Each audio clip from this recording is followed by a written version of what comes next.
दर्शकों, आप सभी का स्वागत है न्यूज डीएनएन की खास पेशकश हेल्थ इज वेल्थ। दर्शकों, हम अपने बातचीत के सिलसिले को डॉक्टर सुखम गिल के साथ आगे बढ़ाते हैं, जो कि पेशे से फिजियोथेरेपिस्ट हैं। और आज जो हमारी चर्चा का विषय है, डॉक्टर सुखम गिल, सबसे पहले तो आपका स्वागत है। और जो आज हम आपके साथ बातचीत करना चाहते हैं दर्शकों, वो बातचीत होगी आज की डेट में कुछ ही सालों के अंदर एक बीमारी बहुत ज़्यादा तेजी से बढ़ती जा रही है और उसका नाम है फ्रोजन शोल्डर, जिसको कि अक्सर हमारे जो मरीज होते हैं वो अपनी स्पाइनल कॉर्ड की प्रॉब्लम समझ लेते हैं, सोचते हैं सर्वाइकल स्पॉन्डिलाइटिस है, अपने हिसाब से थोड़ा बहुत ट्रीटमेंट करते रहते हैं। लेकिन एक स्थिति ऐसी आती है जब उनका हाथ या कभी कभी दोनों हाथ बिल्कुल फ्रीज हो जाते हैं, मूवमेंट बिल्कुल रिस्ट्रिक्ट हो जाते हैं। और ये एक ऐसी बीमारी है जिसके बारे में शायद जहाँ तक हमारा ज्ञान है, नॉलेज है, वो ये है कि अभी तक इसकी किसी बहुत खास कारण का नहीं पता चल पाया कि ये बीमारी क्यों हो जाती है। हाँ, डायबिटिक पेशेंट्स में कहते हैं कि ये बीमारी होती है। जनरली डायबिटिक पेशेंट्स इसका शिकार जल्दी हो जाते हैं आम इंसान के मुकाबले। इसी विषय में हम बातचीत करने के लिए आज डॉक्टर सुखम गिल को आमंत्रित करा है। डॉक्टर साहब, सबसे पहला प्रश्न हम अपने दर्शकों के लिए जानना चाहते हैं, जो फ्रोजन शोल्डर है, इसके प्रारंभिक जो चिन्ह हैं या जो प्राइमरी इंडिकेशंस हैं वो क्या होते हैं? नमस्कार दर्शकों, आज हम बात करने वाले हैं फ्रोजन शोल्डर के बारे में। एक ऐसी बीमारी है जो आजकल बहुत ही ज़्यादा कॉमन हो गई है। मतलब अगर आप अपने आसपास देखें तो किसी ना किसी घर में किसी ना किसी को फ्रोजन शोल्डर ज़रूर होगा। तो सबसे पहले अगर किसी को ये दिक्कत आ रही है कि उसके कंधे में दर्द हो रही है तो वो किसी डॉक्टर के पास जाते हैं। तो इसको 2-3 नाम और दिए गए हैं। तो अगर आपका डॉक्टर कुछ भी इन 2-3 नामों में से कुछ भी कहता है तो आपकी कंडीशन सेम ही है। वो नाम है स्टिफ शोल्डर, एडहेसिव कैप्सुलाइटिस या फ्रोजन शोल्डर या पेरिआर्थराइटिस शोल्डर। इनमें से अगर किसी भी तरीके का नाम आपके डॉक्टर ने आपको बोला है तो ये बातचीत आप सबके लिए इक्वली इम्पोर्टेंट है। डॉक्टर साहब, इसमें एक पहला चीज, जब कंधे में दर्द होता है, स्पाइनल कॉर्ड का होता है, तो जनरली पेशेंट्स हमारे जो होते हैं वो कंफ्यूज होते हैं कि वो न्यूरो वाले के पास जाएं क्योंकि उनको लगता है नसों का दर्द है। कभी वो सोचते हैं कि हम ऑर्थोपेडिक्स वाले के पास जाएं, और कभी कभी वो जनरल फिजिशियन के पास भी चले जाते हैं। तो जाना किस डॉक्टर के पास चाहिए? जी, ये तो बहुत ज़रूरी चीज़ है। ये एक मल्टी डिसिप्लिनरी टीम के साथ मिलके इसका इलाज होता है। ठीक है, इस टीम में 2-3 जने आते हैं। उसमें से सबसे पहला जो है आपको जाना चाहिए ऑर्थोपेडिक्स के डॉक्टर के पास। तो वो आपको एकदम करेक्ट गाइड करेंगे। उसके बाद आपको जाना चाहिए अपने फिजियोथेरेपिस्ट के पास। ठीक है, जो आपको इस बीमारी के साथ कैसे डील करना है वो आपको पूरा विस्तार से समझाएंगे और उसका ट्रीटमेंट करेंगे। इसके साथ अगर किसी को एसोसिएटेड कोई प्रॉब्लम आती है, जैसे आपने कहा कि डायबिटिक केसेस में ये ज़्यादा होता है, तो अगर किसी की डायबिटीज़ भी है और फ्रोजन शोल्डर भी है तो उनको अपने जिस भी डॉक्टर से वो अपनी मेडिसिन ले रहे हैं उनके साथ अपनी डायबिटीज़ या कोई भी साथ की जो उनकी बीमारी है उसके साथ उनको फॉलोअप रखना है। तो दर्शकों, ये एक बहुत महत्वपूर्ण बात है कि जब हमारे कंधे में दर्द शुरू होता है या कंधों में दर्द शुरू होता है तो सबसे पहले हमें किसी अच्छे ऑर्थोपेडिक सर्जन को कंसल्ट करना है और जो वो फर्दर एडवाइस करते हैं, क्योंकि जब ऑर्थोपेडिक का डॉक्टर हमें देखेगा तो वो अपने आप ही पहला प्रश्न ही उनका यही होता है कि क्या हमें डायबिटीज है या और कौन कौन सी मल्टीपल डिजीजेज उसके साथ हमें हैं फ्रोजन शोल्डर के साथ। उस केस में जैसा कि डॉक्टर सुखम गिल ने बोला कि हमें सबसे पहले ऑर्थोपेडिक सर्जन के पास जाना है और आगे का रास्ता डॉक्टर खुद क्लियर कर देते हैं कि फिजियोथेरेपिस्ट के पास जाना है या जो हमारे कंसल्टेंट डॉक्टर हैं जिनके साथ हम ऑलरेडी डायबिटीज का या अन्य बीमारियों का ट्रीटमेंट करा रहे हैं, हमें एक बार उनसे भी सलाह लेनी पड़ती है। डॉक्टर साहब, इसका मुख्य कारण क्या है? इसका फ्रोजन शोल्डर 2 प्रकार के होते हैं। एक होता है प्राइमरी फ्रोजन शोल्डर, एक होता है सेकेंडरी। जो तो सेकेंडरी फ्रोजन शोल्डर है उसके कुछ कारण हो सकते हैं, जैसे कि किसी की कंधे के आसपास के एरिया में कभी कोई सर्जरी हुई है या ऑपरेशन हुआ है। जैसे फीमेल कोई और रहा है लेकिन उसकी कॉम्प्लिकेशन है वो फ्रोजन शोल्डर के रूप में आ गई है। उसके अलावा किसी को हार्ट की प्रॉब्लम है या थायराइड है या फिर उसको कोई चोट लगी है या स्पोर्ट्स इंजरी है या एक बहुत ही इम्पोर्टेंट जो है रूमेटॉइड आर्थराइटिस है या गठिया है, तो उन सब की कॉम्प्लिकेशंस की वजह से भी फ्रोजन शोल्डर हो सकता है। ओके। लेकिन जो प्राइमरी फ्रोजन शोल्डर है उसका कोई ठोस कारण नहीं पता चल पाया अभी तक। जी। वो बिना किसी कारणवश भी हो सकता है, जरूरी नहीं है कि आपको कोई ना कोई तकलीफ या बीमारी हो इसीलिए होता है वो। और सबसे पहला इसकी पहचान क्या होती है? जैसे एक पेशेंट है, जनरली ये किस स्टेज पे आकर के पकड़ा जाता है कि प्राइमरी फ्रोजन शोल्डर है? इसके सबसे पहली जो पहचान होती है वो होती है कंधे में दर्द होना। जी। जो कंधे की दर्द है वो पेशेंट को ज्यादातर तब महसूस होती है जब वो रात को सो रहे होते हैं। तो नाइट पेन जो है वो सबसे पहला जो इसका सिम्टम है पेन का, कंधे की दर्द का। जब ये बढ़ती जाती है तो धीरे धीरे पेशेंट नोटिस करने लगता है कि उसकी जो मूवमेंट है वो कम हो रही है। तो वो शोल्डर्स से अपनी प्रॉपर एक्टिविटीज नहीं कर पाते, मूवमेंट कम हो जाती है, दर्द भी होती है, मूवमेंट भी कम होती है। और उसके बाद बढ़ता जाता है तो फिर क्या है, दर्द कम हो जाती है लेकिन मूवमेंट बंद हो जाती है, मूवमेंट ब्लॉक हो जाती है। हाँ जी। तो सबसे पहले ऐसे पता चलेगा आपको कि एक तो रात को दर्द होगी आपके कंधे में, या इस तरफ वजन लेके जब आप सोते हो, इस तरफ पासा लेके सोते हो, साइड लेके, तो आपको दर्द महसूस होगी। और आपकी जो डे टू डे एक्टिविटीज हैं, जैसे आप कंघी करते हो, कोमिंग या ड्रेसिंग, या स्पेशली पीछे की तरफ हाथ लेके जाने में बहुत ज़्यादा दिक्कत होती है। सबसे पहली इसकी पहचान ही ये है कि जब आपका हाथ पीछे की तरफ जाना बंद हो जाए तो ये फ्रोजन शोल्डर है।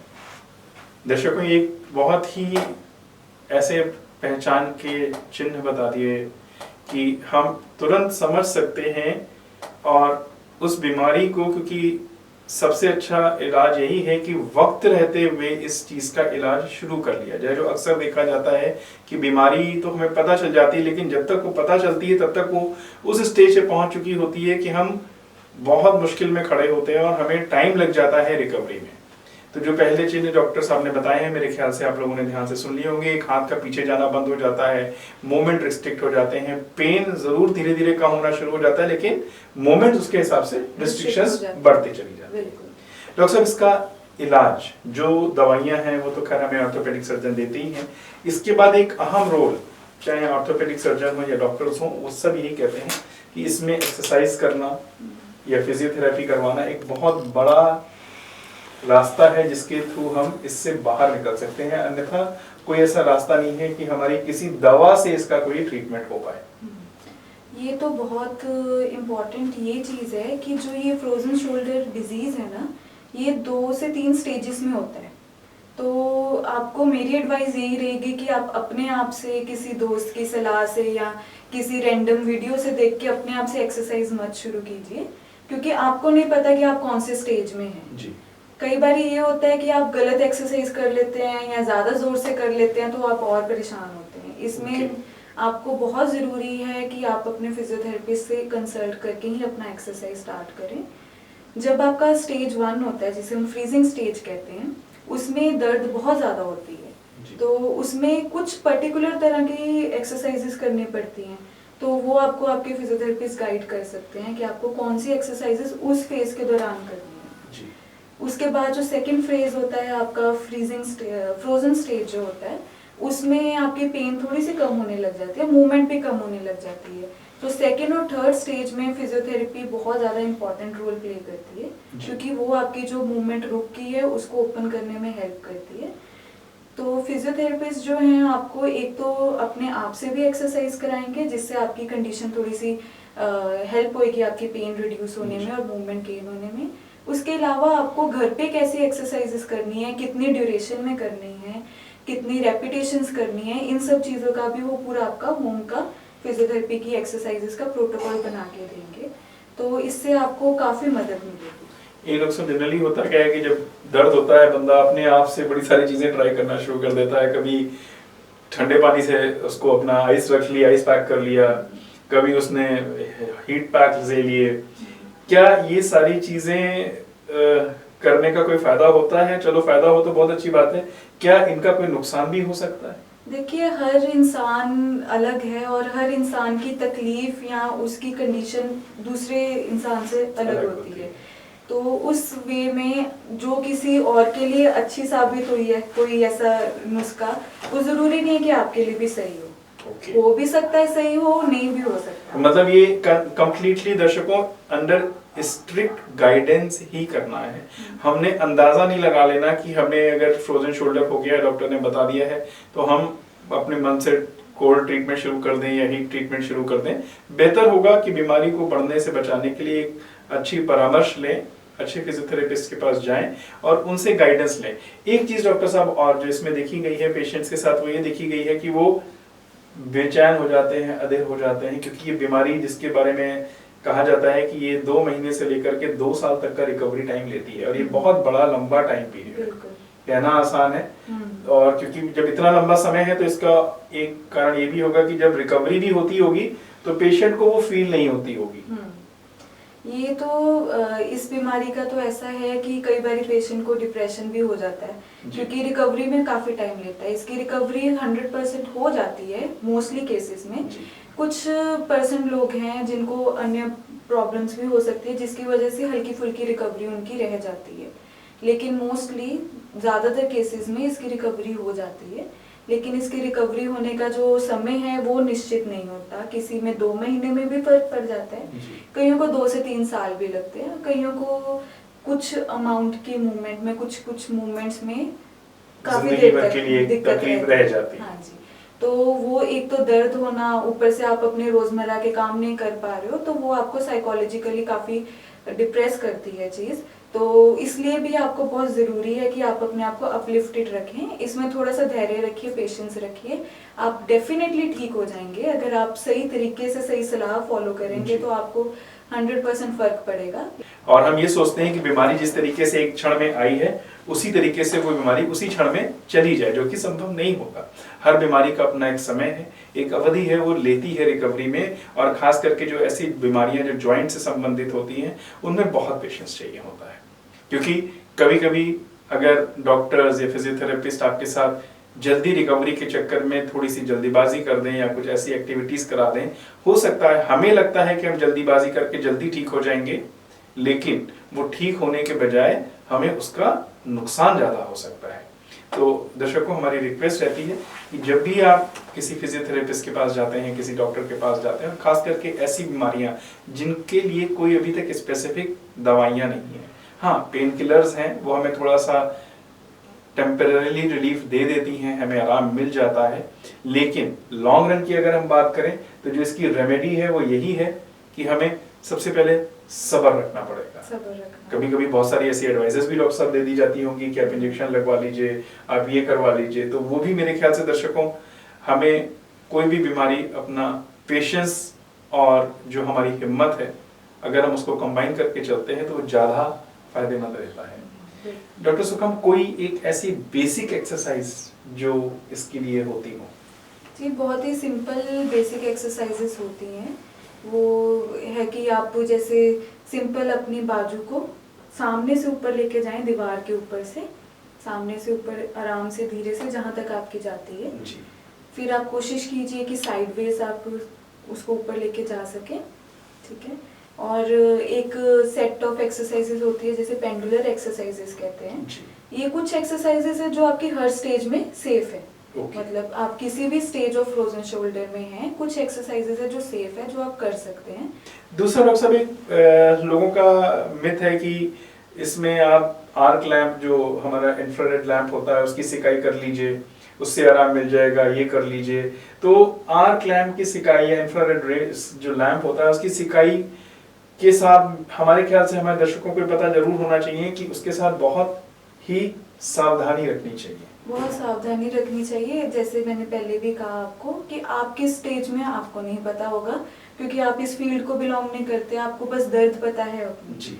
तो किस स्टेज में हमें आइस लेनी है, किस स्टेज में हमें गर्म लेना है, किस स्टेज में हमें लैंप लेना है। फिर जो लैंप है वो घर के लिए आप कितने डिस्टेंस पे रख रहे हो, या आप किस एंगल पे रख रहे हो, या आप कितने मिनट के लिए ले रहे हो, इन सब चीजों के बारे में आपको ज्ञान इतना नहीं होता है। तो उस चक्कर में कई बारी जो है मरीज अपना नुकसान कर लेते हैं, फायदे के बजाय नुकसान ज्यादा हो जाता है। इसलिए आपको जो भी है आइस, हीट, लैंप जो भी है, हर किसी का फायदा होता है, लेकिन एक पर्टिकुलर समय के पर जो डिजीज का समय है ना, उस समय पे अगर हम एग्जैक्टली वही चीज़ दें, अगर आइस की ज़रूरत है आइस दें, तो वो सबसे बेहतर रहेगा। और कितने टाइम के लिए लेना है वो सब आपको आपकी अपनी कंडीशन के अकॉर्डिंग आपके डॉक्टर और फिजियोथेरेपिस्ट गाइड करेंगे। दर्शकों, इंफ्रारेड रेस की जो सिकाई है, जो हीट दी जाती है, ये फायदा भी करती है और इसके कुछ एक नुकसान भी हैं। तो इसको अपने हिसाब से या कोई भी दवाई या ऐसी चीज अपने आप प्रयोग ना करें कि वो हमें फायदा देने के बजाय नुकसान दे जाए और एक ट्रीटमेंट और हमें साथ में शुरू करना पड़ जाए। जो बेसिक कारण हैं वो डॉक्टर साहब ने आपके साथ शेयर कर लिए। कैसे हमें पता चल सकता है बिल्कुल इनिशियल स्टेज पे कि हमें फ्रोजन शोल्डर हुआ है, हमारे को ये तकलीफ होना शुरू हो गई है, उसको हम कैसे रोक सकते हैं। डॉक्टर साहब, इसके साथ एक ही बहुत ही जुड़ी हुई बीमारी है जिसको कि हम स्पेंडिलाइटिस कहते हैं, सर्वाइकल स्पॉन्डिलाइटिस। क्योंकि जब ये दर्द होता है तो शायद लोगों को गर्दन में भी दर्द महसूस होता है, शोल्डर के अपर पार्ट में भी होता है, तो वो उसको डिफरेंशिएट कैसे करें? देखिए, ये जो फ्रोजन शोल्डर है ये सर्वाइकल स्पॉन्डिलाइटिस की वजह से भी हो सकता है और इसका रिवर्स भी है। फ्रोजन शोल्डर की वजह से भी कई लोगों को सर्वाइकल स्पॉन्डिलाइटिस हो जाता है। तो इसमें क्या है कि फ्रोजन शोल्डर में आपको अपने सर के पीछे से लेके फिंगर की टिप तक कहीं पे भी दर्द महसूस हो सकती है और सिमिलरली सर्वाइकल स्पॉन्डिलाइटिस में भी होता है। तो ये खुद से डिफरेंशिएट करना आपके लिए बहुत मुश्किल हो जाता है। लेकिन आपको ये बात ध्यान में रखनी है कि जब फ्रोजन शोल्डर हो जाता है आपको एक बारी, तो आपको अपनी सर्वाइकल का बहुत ज़्यादा ध्यान रखना है। उसमें इसलिए ध्यान रखना है क्योंकि आपकी जो है मूवमेंट हो नहीं पाती है। तो अब उस चक्कर में क्या होता है कि हम जो अपने नेक के मसल्स है ना, उनको ओवर यूज कर लेते हैं। जो मूवमेंट हमारे कंधे के मसल्स नहीं कर पाते, वो मूवमेंट हम कोशिश करते हैं अपने नेक के मसल से करें। तो जैसे कि अगर हम नॉर्मली हाथ उठाते हैं तो ये हमारा हाथ ऊपर उठ जाता है, लेकिन किसी को फ्रोजन शोल्डर होएगा तो उसका हाथ इतना उठेगा ना, तो बाकी वो अपने नेक के मसल्स को या बैक के मसल्स को यूज करता है। तो उस वजह से कई बार आपको सर्वाइकल की दिक्कत नहीं भी होती है लेकिन हो जाती है। तो इसलिए आपको बहुत सावधानी से अपनी पॉस्चर और एक्सरसाइजेस करनी है। दूसरी चीज ये है कि आपको अपना सोने का तरीका फ्रोजन शोल्डर में भी ध्यान रखना पड़ता है जी। आप जितना अपने अफेक्टेड साइड, जिस कंधे में आपको दर्द है, उस कंधे की तरफ अगर आप पासा लेके सोते हैं तो आपको दर्द बढ़ती है। वो दर्द आपकी फिर कई बार नेक में और सर में भी चली जाती है और आपकी नस भी दबने लग जाती है। तो नस दबने की वजह से आपको थोड़े बहुत सर्वाइकल स्पॉन्डिलाइटिस जैसे मिलते जुलते जो है लक्षण दिखने लग जाते हैं। हाँ जी। तो इसलिए आप जो सोना है, आप जब आपको एक तरफ का फ्रोजन शोल्डर है तो आप कोशिश कीजिए कि उस तरफ आप पासा लेके मत सोइए, दूसरी तरफ आप टर्न लेके सोएं। और उसकी भी प्रॉपर पोजीशनिंग है जिसकी भी फोटो मैं आपको इस वीडियो में अटैच कर दूंगी। जो प्रॉपर पोजीशंस है आप फ्रोजन शोल्डर में यूज करिए, सोने में आपको डेफिनेटली हेल्प मिलेगी।